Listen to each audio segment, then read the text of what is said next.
Hello दो बच्चों, आज हम कक्षा 11 के बच्चों को भूगोल विषय के अंतर्गत प्राकृतिक वनस्पति।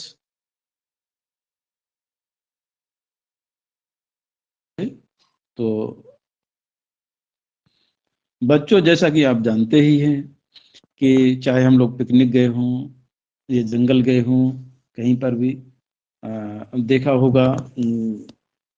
और जो बच्चा शहर का रहता है तो शहर में पार्क में गए होंगे, गांव में रहते हैं तो नारियल, अमरूद और इनके बाग बगीचे।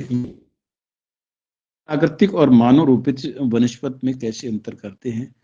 जो पौधा जंगल में प्राकृतिक परिस्थितियों में फलता फूलता है, वही पेड़ आपके मानव की देख रेख में उगाया जाता है।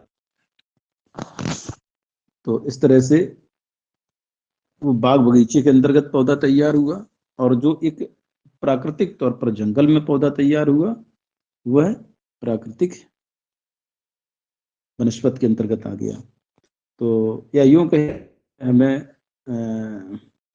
बिना किसी, जो कुदरत ने ही पौधा तैयार कर दिया गया है, एक विशेष बहुत भारी संख्या में उस तरह के पौधे और तैयार किए गए, तो इस तरह की प्राकृतिक वनस्पति के अंतर्गत आ जाती है, जिसमें मानव का कोई हस्तक्षेप नहीं होता है, और विभिन्न प्रकार की प्रजातियां वहां पर पेड़ पौधों की पाई जाती हैं। तो इस तरह से प्राकृतिक वनस्पति हो गया। अब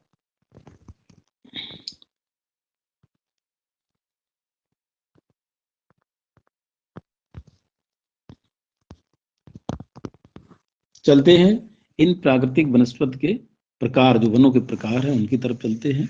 तो वन मुख्य रूप से 5 प्रकार के होते हैं।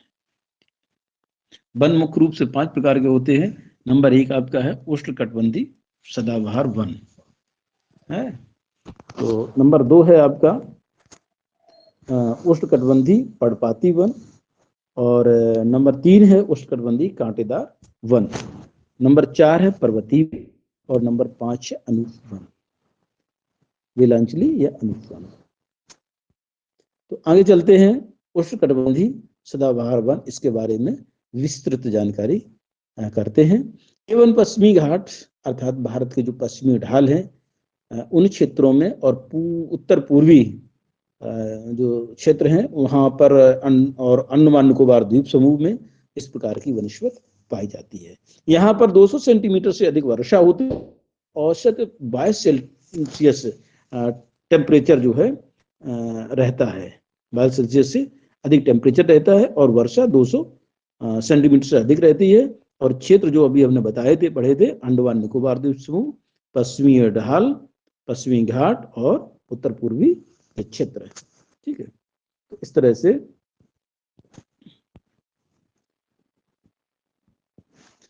अब चलते हैं कि इनमें कौन कौन से वृक्ष पाए जाते हैं, तो उनके बारे में जानेंगे।